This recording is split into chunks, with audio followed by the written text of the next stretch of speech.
Fala pessoal, nesse vídeo nós vamos entender como que está acontecendo o tratamento de exceções no SCV Backend Spring, ok? Vamos conversar sobre as principais classes que estão trabalhando nesse tratamento e tentar explicar algumas das anotações importantes relacionadas a esse tipo de tratamento de exceção, beleza? Então, primeiro, vamos seguir a ordem aqui. Lá dentro do pacote Controllers Exception, nós temos duas classes importantes que vão nos ajudar nesse tratamento aqui de exceção para que a gente consiga mostrar essas mensagens de erro para a aplicação cliente de uma forma mais amigável. Então eu tenho o Controller Exception Handler e o Standard Erro, são duas classes importantes. Então eu vou abrir essas duas classes aqui. Essas classes estão em Controllers Exception. Então, vou subir aqui, deixa eu fechar essas classes aqui, e agora a gente vai ver aqui, ó, Controllers Exception. Beleza, eu tenho a classe Controller Exception. Nessa classe, eu tenho uma anotação chamada Controller Advice. Essa anotação ela é utilizada para tratamento global de erros em um aplicativo Spring Boot, ok? Então, essa classe aqui, ela vai ficar monitorando todas as exceções que forem disparadas no nosso aplicativo Spring Boot. E ela possui 4 métodos, que são justamente os métodos que tratam especificamente algumas exceções. Esse @exceptionHandler aqui é um tratamento local, é um tratamento específico de uma determinada exceção. Então, quando for disparada uma exceção do tipo ObjectNotFoundException, ele vai executar esse método.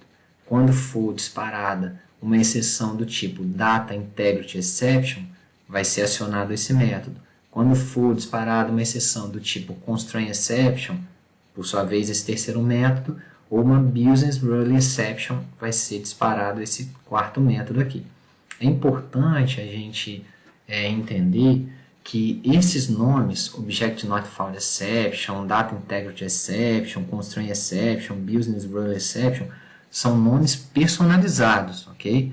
Esses nomes aqui não são nomes de exceções que já existem em algum pacote específico. São até parecidos, né? Por exemplo, existe uma exceção no Spring que é o Data Integrity Violation Exception. Então, na hora que eu fui criar essa exceção aqui, eu omiti o Violation. Então, existem, os nomes são parecidos justamente para poder mostrar de forma intuitiva para que ele serve. Então, esses daqui foram os 4 tipos de exceção que eu entendi que seriam necessários para a gente poder fazer tratamento. Podem acontecer erros de outros tipos na nossa aplicação? Podem. E aí esses erros eles não vão ser monitorados por esses Exception Handler, mas vão ser disparados. Só que eles vão ser disparados de uma forma não muito amigável. E aí a aplicação cliente não vai conseguir, ela vai ter a resposta daquele erro, mas ela não vai conseguir de repente mostrar isso de uma forma adequada para o cliente. Então quais são os tipos de erros que a gente está tratando aqui? Então, quais são os tipos de erros que nós estamos tratando nessa aplicação aqui back-end? Eu vou tentar mostrar uma situação para cada um desses tipos de erro. Primeiro, um Object Not Found. Então, se eu chegar aqui no meu post e for testar, por exemplo, uma UF aqui com ID 1 para ele poder buscar, ele vai conseguir. Mas se eu tentar buscar uma UF com o código 4, por exemplo, ele não tem. E aí ele vai retornar essa mensagem de erro aqui, ó, não encontrado, objeto não encontrado, ID 4, do tipo F e tal. Esse não encontrado aqui é justamente o título do erro que eu coloquei aqui, ó, não encontrado, objeto não encontrado. Por quê? Foi esse erro aqui que foi disparado. O Data Integrity aqui seria um tipo de situação, por exemplo, vamos supor que eu queira remover um empréstimo que possui empréstimo que tem devolução já associada a ele. Então, eu não vou salvar nenhuma modificação aqui, vou pegar aqui e vou tentar pagar um empréstimo. Eu venho aqui no meu empréstimo, e aí eu tenho vários empréstimos. Na verdade, ó, vou até olhar aqui pelo front-end, empréstimos. Eu tenho 2 empréstimos já cadastrados. Ó. Tenho esse empréstimo 1 aqui, R$15, e tenho o empréstimo 2, R$10. O empréstimo 1 é formado por 2 itens de empréstimo. E o empréstimo 2, se eu clicar para alterar aqui, ele é formado por apenas um item de empréstimo. Se eu quiser remover o empréstimo 2, eu não vou ter problema, eu vou conseguir remover, porque os itens do empréstimo 2 não estão associados à devolução nem nada. Então ele vai e consegue remover com sucesso. No entanto, se eu quiser remover o empréstimo 1, como ele possui itens que estão associados a devoluções, ele não vai deixar eu remover, ele vai dar uma mensagem de erro. Nesse caso aqui ele está falando, não é possível excluir um empréstimo que possui multas ou devoluções. Mas vamos tentar ver esse mesmo problema no Postman, né? Para a gente mostrar aqui como que está sendo retornado para a aplicação cliente esse erro. Então, eu vou chegar no Postman aqui, ó, eu tenho já um delete pronto para o empréstimo 1 e também tenho para o empréstimo 2, mas eu já removi o empréstimo 2. Eu vou tentar novamente remover o empréstimo 1. Vou dar um send e ele vai mostrar aqui, ó, erro de integridade de dados, não é possível excluir um empréstimo que possui multas ou devoluções. Então, se eu olhar aqui ó, no nosso código, a gente vai visualizar que quem capturou esse Data Integrity Exception foi esse Exception Handler aqui e retornou esse problema de integridade de dados. No caso da Constraint, a Constraint são exceções que eu criei aqui para poder representar aqueles problemas de constraints que foram identificados pela API Java Bean Validation. Então, só para relembrar, no vídeo passado a gente falou sobre isso, eu vou pegar aqui ó, uma classe de modelo, por exemplo, a UF, e aqui eu tenho uma constraint, eu tenho uma notação aqui que diz que tem que ter apenas 2 letras na UF, na sigla da UF. Então, quando eu chego aqui e tento inserir uma UF com uma letra apenas, ele vai dar problema para mim, ele vai mostrar uma mensagem de erro. Essa mensagem de erro, sigla da UF deve ter 2 letras, ela também vai ser retornada se eu fizer requisição no Postman. Então, eu vou tentar fazer essa requisição no Postman. Vou vir aqui, vou fechar e vou no inserir aqui ó, da nossa UF, vou abrir as requisições que já foram criadas para a UF e vou fazer um post. Só que na hora de mandar, eu não vou mandar MT de Mato Grosso, eu só vou mandar M, para a gente poder visualizar o retorno de erro aqui no Postman, né? Como que ele vem para cá. Vou enviar, e aí ele deu um bad request aqui, ó, e mostrou para mim, ó, restrição de dados, né? Que foi justamente o título do erro que eu coloquei nesse Exception Handler aqui, ó. Exception Handler. Aqui eu coloquei, ó, mais para cá, deixa eu abrir aqui, eu coloquei restrição de dados. São os erros relacionados a algum tipo de restrição que foi estabelecida pela API Java Bean Validation. E por último, mas não menos importante, eu criei também uma exceção que está relacionada a Business Rule Exception, que são regras de negócio. Então, quando que acontece, por exemplo, um erro de regra de negócio? Se eu chegar aqui, ó, vou na aplicação cliente, eu já sei, né, porque eu que cadastrei os dados aqui, eu sei que esse cara aqui está devendo, ó, o João, ele é um cliente que ele está com dívida. Então, se eu chegar e simular um empréstimo para o cliente João, ó, mandar salvar, eu vou salvar. Ele vai me dar um erro e vai falar, ó, esse cliente deve multas anteriores. Então, essa mensagem, se eu visualizar ela aqui ó, também no Postman, vou fechar aqui essa requisição errada, né, que a gente fez para o UF, só para teste, vou abrir empréstimo, e empréstimo eu deixei pronto aqui ó, 3 posts, eu acho que foram 3, isso, 3. Eu tenho esse cara aqui, que eu acho que é um empréstimo que é correto, deixa eu verificar aqui ó, inserção de um empréstimo possível, beleza, então não é esse que eu quero. O segundo, edit, inserção de um empréstimo para um cliente com multas anteriores. Então, é esse aqui que eu quero para poder testar a exceção. Então, eu vou tentar inserir aqui, eu vou dar um send. Aí, ele vai me dar um erro, Deixa eu voltar aqui. Opa, ele deixou eu inserir. Ah, não, é porque eu coloquei que o cliente é o 2, ó. Na verdade, na edição aqui eu estou falando que é o cliente 1, mas é o 2. Ah, agora sim, ó, é porque eu cliquei no errado. Desculpa, eu cliquei no errado. Deixa eu fazer aqui de novo. Esse segundo post aqui é o post com problema. Ó. Clicar aqui, editar. Ele está falando que é um empréstimo para um cliente com multas anteriores. Beleza. Aí no body dele aqui, ó, eu realmente estou tentando inserir um empréstimo para o cliente 1, que é o João. Então esse cara tem que dar problema. Então eu vou enviar, aí ele deu esse problema aqui. Regra de negócio. Então o título do erro foi esse, regra de negócio. Esses códigos de erro aqui, 409 e tal, a gente vai colocar o código que a gente acha mais adequado para aquele tipo de erro. Então eu é que quis colocar no not found, no objeto not found, eu que quis colocar um bad request no data integrity exception, um bad request no constraint exception e um erro de conflito no caso do business rule exception, mas nada impediria de eu colocar um bad request aqui também, né? O mais importante é a mensagem que está chegando para o usuário. Então a gente vê que a mensagem e o código ela já é direto daqui, né? Agora, e essa mensagem de erro aqui, ó? Da onde que isso surge, né? Porque na hora que isso chega para o usuário, chega isso, ó, 409, regra de negócio, mas chega essa mensagem aqui também, ó. Esse cliente deve multas anteriores. Então, em que momento é que essa mensagem de erro ela é passada para a minha classe do tipo standard erro? Então, vamos, antes de ver em que momento que a gente vai passar a mensagem, vamos verificar essa classe aqui, ó. Esses campos, timestamp, status, erro, mensagem e o path, esses são campos da classe standard erro, que eu tinha comentado, ó, vamos voltar aqui.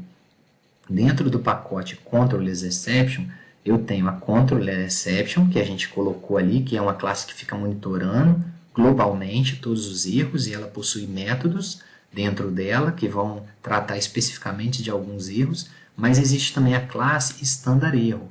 Essa classe standard erro é uma tentativa de padronização da mensagem de erro que a gente vai enviar para a aplicação cliente.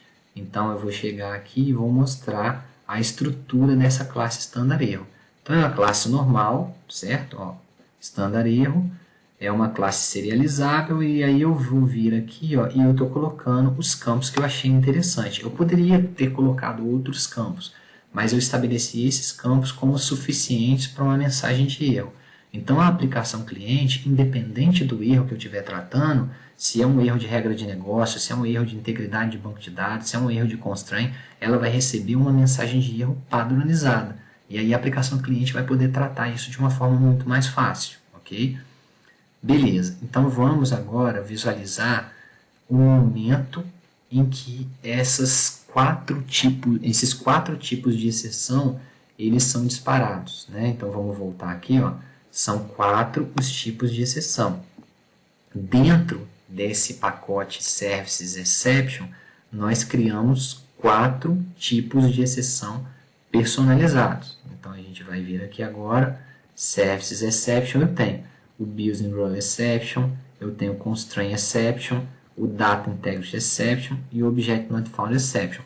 Todas elas têm a mesma estrutura e elas extends, né, elas herdam de Runtime Exception. Então a estrutura dessas exceções personalizadas é a mesma. O que muda é o momento em que nós vamos disparar cada uma delas. Então vamos tentar ir aqui na sequência e verificar o momento de disparada, por exemplo, de uma Business Rule Exception. Vamos na ordem alfabética aqui. É uma regra de negócio. Então, em que momento que nós disparamos regras de negócio, né? Exceções relacionadas à regra de negócio? A camada que trata as regras de negócio na nossa aplicação é a camada Service. Então, eu vou pegar, por exemplo, se eu for pegar o F como exemplo, não tem nenhum tipo de regra de negócio sendo tratada aqui. Então, eu não vou conseguir exemplificar aqui. Mas na classe empréstimo, service, por exemplo, eu tenho tratamento de regra de negócio. Quando a gente vai inserir um empréstimo, na inserção de um empréstimo, eu tenho que fazer algumas verificações de regra de negócio. Eu tenho um if aqui que só vai deixar que seja inserido um empréstimo caso esse if seja satisfeito. Quais são as regras de negócio para inserir um empréstimo? O que a gente tem que testar? A gente tem que verificar se o cliente não tem multa, se as fitas já estão reservadas para outros clientes e se alguma fita está com status indisponível, né, ou status disponível como false. Vamos pegar então apenas uma verificação. Ó. Vou verificar todas as regras de negócio aqui, mas vamos concentrar só nessa. Eu verifico quais são os clientes devedores, eu faço um select lá no banco de dados, né? Tem até o select aqui embaixo, select cliente, blá blá blá. Eu verifico quais são os devedores. Guardo aqui. Se o cliente, né, dentro desse OBJ aqui, que é um objeto do tipo empréstimo, tem um cliente dentro dele. Aí eu verifico se dentro desses devedores aqui está o cliente. Cadê o cliente do objeto? Aqui, ó, OBJ, o cliente do empréstimo que eu tenho a intenção de inserir. Se o cliente do empréstimo que eu tenho a intenção de inserir, ele está entre os devedores, eu falo que esse cliente é um devedor e disparo uma exceção. Aqui que é o principal. Ó. Eu disparo uma exceção do tipo Business Rule Exception. E aí com essa mensagem, é daqui que vem a mensagem intuitiva, a mensagem que vai esclarecer para a aplicação cliente o motivo pelo qual foi disparada uma exceção. Então, uma vez que essa exceção é disparada, a classe, vamos voltar nela aqui, ó, a classe Controller Exception Handler, que está monitorando todas as exceções globalmente, ela vai capturar essa exceção e ela vai encaminhar essa exceção especificamente, como é uma exceção de regra de negócio, para esse método aqui, Business Rule Exception. E aí, quando a gente for retornar essa exceção, a gente já retorna daqui, ó. A gente retorna um response entity e com o corpo, né, desse response entity, dessa resposta, vai ser justamente o erro, esse standard erro aqui, que é o objeto que nós instanciamos com as mensagens de erro, com a data. Então, por exemplo, o que tem o standard erro? Ele tem um momento em que aconteceu o erro, tá aqui. Ele tem o código do erro, tá aqui. Ele tem o título desse erro, que foi um erro de regra de negócio. Ele tem a mensagem, aí essa mensagem é que vai ser recebida aqui, ó. Esse Business Rule Exception, ele é o Ezinho aqui. E o E, ele tem essa mensagem, que foi disparada aqui. Quando eu instanciei o Business Rule Exception, eu passei para o construtor dele a mensagem de erro correspondente. E aí essa mensagem de erro correspondente, ela vai ser capturada aqui e setada no campo do standard erro. E aqui é o path, né, de onde aconteceu, né, qual foi o request que fez com que fosse disparada essa exceção. Ah, foi um empréstimo, na hora que o cara estava tentando inserir um empréstimo. E esse mecanismo ele vai funcionar, esse fluxo, né, da exceção, ele vai funcionar para qualquer tipo de exceção. Aí agora que a gente viu como que de fato é disparada essa exceção, como é tratada, né, e retornada pelo response entity essa exceção, eu só vou mostrar em que situações que ocorrem as outras exceções no código, ok? Então vamos voltar aqui e vamos verificar a Constraint Exception. A Constraint Exception ela tem a ver com o Java Bean Validation. Aí, onde que a gente dispara uma Constraint Exception? Vou fechar aqui, e aí eu vou abrir aqui como exemplo o F Controller. Ó, vou vir aqui, ó, em Controllers, que são as classes que recebem, né, a solicitação cliente. Então, eu vou entrar aqui no método de inserção de uma UF, só para exemplificar. E aí vou deixar esse método, né, certinho, com tudo que ele tem. Não vou modificar como eu fiz no vídeo anterior, não. Aí o que vai acontecer? Eu já até comentei sobre isso. Existe, né, a gente está tentando inserir uma UF e mandando essa UF para ser validada pelo Java Bean Validation. Qualquer erro que der nessa UF, uma sigla incorreta, um nome incorreto, vai ser ligado por esse binding result aqui, que é um objeto tipo BR. Ele vai armazenar dentro de BR todas as mensagens de erro. Eu estou pegando a primeira mensagem, eu poderia, como eu já falei no vídeo anterior, pegar todas as mensagens, mas eu pego a primeira, porque se ele tem erro, ele vai ter pelo menos uma, e eu instancio uma constraint exception com a mensagem de erro correspondente ao primeiro erro. E aí, como aconteceu com a exceção da regra de negócio, a classe controllerException vai receber, vai monitorar essa exceção, vai capturar e vai retornar um response entity correspondente a um erro de problema de restrição, problema de regras, né? Problema de constraint. Agora vamos para o próximo tipo de erro, o erro de Data Integrity Exception. Esse erro aqui ele está associado principalmente a situações de deleção, quando a gente está tentando deletar algum objeto e esse objeto está vinculado com outras situações. Por exemplo, na situação em que a gente tentou deletar um empréstimo e esse empréstimo já possuía devoluções. Então eu vou na classe empréstimo aqui, ó, vou no empréstimo service, ok? Porque a gente está tratando isso nas camadas de serviço. Vou no empréstimo service e vou verificar o método de deleção aqui, ó. Vou abaixar aqui. É lógico que esse erro também pode ser encontrado em outros lugares, né? Eu estou dando um exemplo de uma situação. Então aqui, ó, delete. Essas outras tags aqui são outros assuntos que a gente vai tratar depois. Mas concentrando aqui, ó, delete. Se eu tentar deletar, é isso aqui que é importante, ó. Eu vou tentar deletar um empréstimo baseado num determinado ID. Então, eu recebo o ID do empréstimo que eu estou querendo deletar e se por acaso, na hora de deletar esse empréstimo, for disparada essa exceção aqui, ó, Data Integrity Violation Exception, tem um violation aqui no meio. Essa exceção vai ser disparada pelo Spring Framework, ok? Se ela for disparada, aí eu vou personalizar uma mensagem de erro. Eu não vou deixar ele retornar uma Data Integrity Violation Exception. O que ele vai retornar para a minha aplicação cliente vai ser uma Data Integrity Exception com essa mensagem aqui, ó, não é possível excluir um empréstimo que possui multas ou devoluções, porque eu já sei que esse Data Integrity Violation Exception é um tipo de exceção disparada pelo Spring em situações de tentativas de remoção de um determinado registro que possui outros registros em tabelas diferentes que dependem desse cara. Então, por isso, a gente está mandando esse tipo de mensagem aqui. Agora, para finalizar, a gente vai ver o último tipo de mensagem de erro, que é o Object Not Found Exception. Esse tipo de erro é um erro encontrado no método FindById. Então, a gente vai chegar aqui, ó, vou usar o empréstimo mesmo como exemplo, e aí quando a gente tenta procurar um determinado objeto, né, todas as classes elas possuem esse método aqui, FindById. Se eu for na UF, se eu for no cliente, se eu for na fita, no filme, eu recebo um ID e tento capturar um objeto com esse ID no meu banco de dados.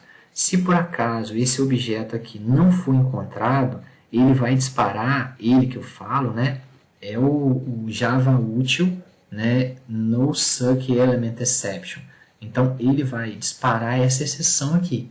Mas aí a forma, a mensagem como essa exceção iria ser retornada para a minha aplicação cliente não seria intuitiva. Então, se eu capturar uma exceção desse tipo, o que eu faço? Eu instancio um Object Not Found Exception e aí falo que esse objeto não foi encontrado, digo qual é o tipo de classe a que se refere esse objeto.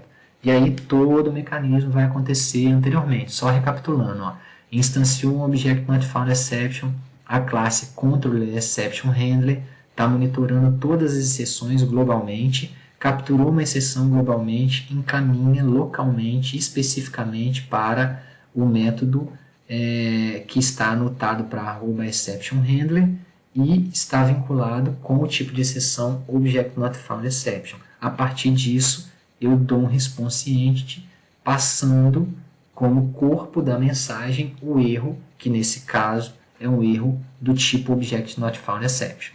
Beleza? Então esse é o fluxo de exceção da nossa aplicação e isso vai ajudar bastante as aplicações clientes, né, que agora tem um retorno de um erro padronizado a mostrarem, a exibirem os problemas, né, de uma forma intuitiva para o usuário. É isso aí.